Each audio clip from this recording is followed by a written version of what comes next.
National Nutrition Natural Health Reviews. 3 minutes of the latest naturopathic info with Canada's leading nutrition experts. Watch, learn, and get healthy naturally.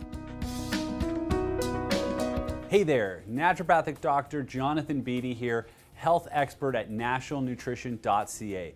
Today we're going to talk about gallstones. This is something that many people get diagnosed with. They develop over our lives and they can be quite uncomfortable if they do lead to what we call a gallbladder attack.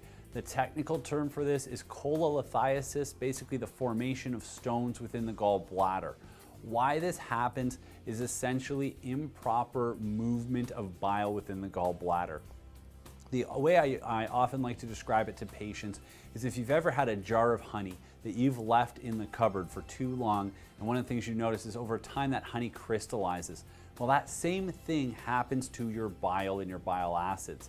If the gallbladder is not emptying often enough or fully enough, what ends up happening is this gallbladder remains in, or the bile remains in the gallbladder, and it starts to form what we call gallbladder sludge. And then over time, this sludge further thickens and starts to crystallize and become small stones, and then, kind of like an onion, they just layer upon layer upon layer grow on that stone, and you get larger and larger gallstones.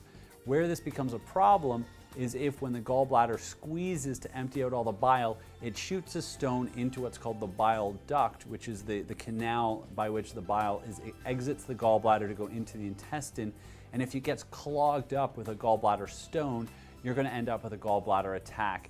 And at worst case scenario, you may end up requiring surgery to have the gallbladder removed if your body cannot dislodge that stone, because it will lead to inflammation, infection, and that could be quite damaging to you. So, worst case scenario when this happens is that you can actually require surgery and have your gallbladder removed. Now, that is not the ideal outcome. So what we're going to work on is some prevention and ways you can help manage if you do have gallstones. So as I mentioned, gallstones form because of poor bile flow, and there's a few things that can lead to this. One of the biggest ones for me is gluten.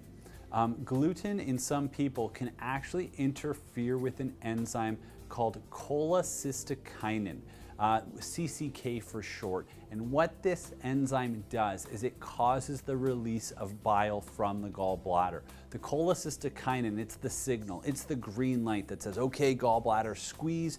We're going to secrete that bile into the intestine because that bile is needed for our bodies to digest and absorb fat and fat-soluble nutrients. So it's very, very important that we're able to get that bile into our gut. And so this cholecystokinin is needed to cause its excretion. And if you react to gluten in a way that it interferes with your CCK production, of course, you can't signal your body to release bile. When you don't release it, it's going to stick around in your gallbladder too long, develop into sludge, and then develop into stones. Other reasons people can develop gallstones over time, basically anything that interferes with digestion. Inadequate levels of stomach acid is a big one.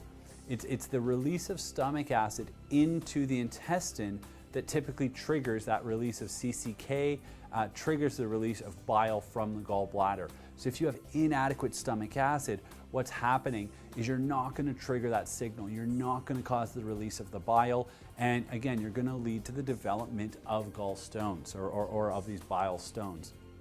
So these are very problematic. So what we want to do is ensure we've got adequate digestive health.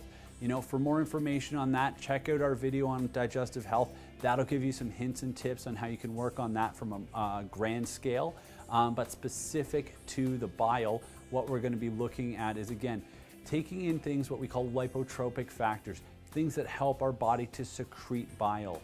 Some of these bitter vegetables work very well for this. When you intake bitter leafy green vegetables, things like arugula, dandelion leaf, or dandelion root, these things can be very, very potent stimulants of bile secretion.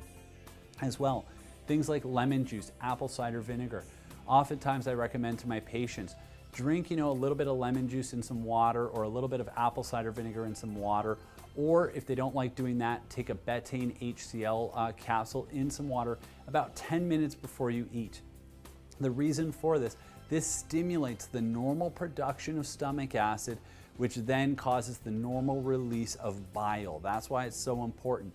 And so these little things done in advance of eating can really help you digest your fat-soluble foods and your fat-soluble nutrients and make sure that you're gonna digest well and secrete bile effectively. And this over time is gonna help your body to reabsorb those stones. You know, the stones can be redissolved if you can get the bile flowing adequately. So this is where, again, those bitter vegetables come in. Other things you can do are what we call our Cholagogue herbs. These are herbs that stimulate bile secretion. Any of the bitter herbs are very good at this. There's something called Gentian Violet, very helpful. Burdock Root is very helpful for this. Milk thistle is very helpful. There's a wide variety of them that you can use. They're often sold as combinations that are known as bitters. And so when you take these bitters, that's actually there to help stimulate bile production and stimulate bile secretion. So any herb that's in a bitters formula is typically going to help you manage your gallstones over time. As well, lecithin. Lecithin is very high in choline and inositol, and these are involved in the production of bile acids, allowing your body to produce more bile, allowing it to secrete more bile, thereby allowing it to redissolve these bile stones or these gallstones so that your body can eliminate them over time. And lastly, one of the things I like, one of my favorite herbs, is called Piedra. And what this herb does is it actually weakens the stones. It makes them more easily broken down, and so that makes it easier to eliminate and makes them less likely to clog up that bile duct, causing an acute gallbladder attack. So if you do have gallstones, there is hope. You know, look at your diet, eliminate that gluten, increase your bitter vegetables, increase your lipotropic factors and your lecithin intake. And again, increasing your bitter herbs can be great ways to tackle gallstones. So if you suffer from this or know somebody who suffers from it, please share this video with them. Check out more of our natural health videos, subscribe. If you have any questions or comments, please post them below. And always remember, knowledge is health.